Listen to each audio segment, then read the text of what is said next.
Live streaming জটে ভেস্তে গেল আলোচনা। নবান্নের দুয়ারে এসেও বৈঠকে যোগ দিলেন না জুনিয়র ডাক্তাররা।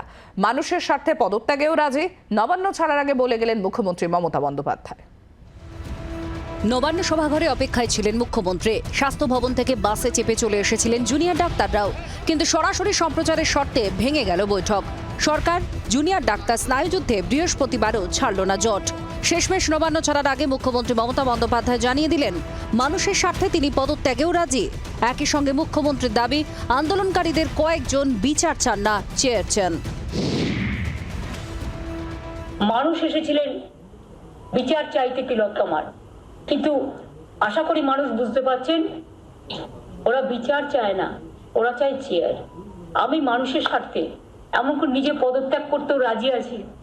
আমার মুখ্যমন্ত্রীর পদ চাই না, কিন্তু আমি চাই মানুষ বিচার পাক, তিলোত্তমা বিচার পাক, আর সাধারণ মানুষ চিকিৎসা পাক।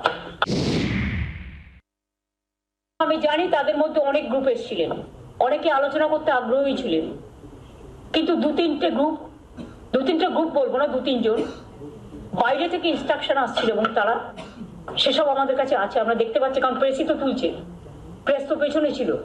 তাদের কাছ থেকে পেয়েছি আমরা যেটুকু, যে তারা ইনস্ট্রাকশন দিচ্ছে নেগোশিয়েট করবে না, মিটিংয়ে যাবে না।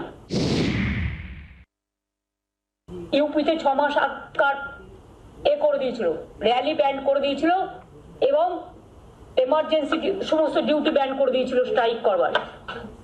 এই ফেব্রুয়ারি মাসে আমাদের হাতে এসমাও আছে, সবকিছু আছে, কিন্তু আমি করবো না, কারণ আমি এমার্জেন্সি সাপোর্টার নই, আমি এসমার সাপোর্টার নই, আমি দানবিকতার সাপোর্টার নই। আমি একজন মানবিক মানুষ, আর আন্দোলনে আমার জন্ম হয়েছে। আমি আন্দোলনকে সম্মান দিতে জানি। আলোচনার প্রস্তাব দিয়ে বৃহস্পতিবার দুপুরে জুনিয়র ডাক্তারদের নতুন করে ইমেল পাঠান মুখ্য সচিব মনোজ পান্থ। রাজ্যের চিঠিতে স্পষ্ট জানানো হয় প্রস্তাবিত বৈঠকে মুখ্যমন্ত্রী থাকবেন, তবে বৈঠকে সরাসরি সম্প্রচার করা যাবে না, তার পরিবর্তে ভিডিওগ্রাফি হবে। রাজ্যে শর্ত মানতে রাজি না হলেও বিকেলে নবান্নের উদ্দেশ্যে রওনা হন আন্দোলনকারী জুনিয়র ডাক্তাররা, কিন্তু সরাসরি সম্প্রচারের দাবি না মানা পর্যন্ত আলোচনার টেবিলে বসতে চাননি আন্দোলনকারীরা।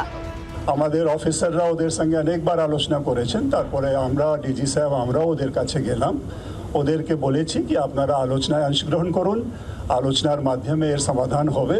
কিন্তু এখনও আমাদের ডক্টরস বন্ধুগণ যারা আছেন ওরা নিজেদের মধ্যেই আলোচনা করছেন কি যাতে লাইভ স্ট্রিমিং যতক্ষণ হবে না ওরা ভিতরে মিটিং হলে আসবেন না। এদিকে বৈঠক ভেস্তে যাওয়ার জন্য পাল্টা প্রশাসনকেই দায়ী করলেন জুনিয়র ডাক্তাররা।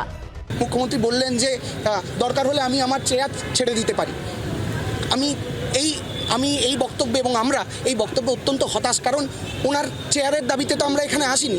আমরা এখানে সুস্পষ্টভাবে নিজেদের 5টা দফা দাবি নিয়ে এসেছিলাম, আমাদের বোনের বিচারের জন্য এসেছিলাম।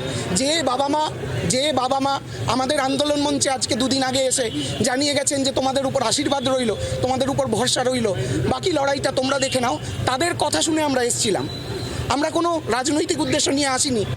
সব মিলিয়ে সরকার জুনিয়র ডাক্তার স্নায়ুযুদ্ধে এখনো অধরাই রইল সমাধান সূত্র। ব্যুরো রিপোর্ট, জি 24 ঘন্টা। বাংলার আওয়াজ, বাঙালির আবেগ, জি 24 ঘন্টা।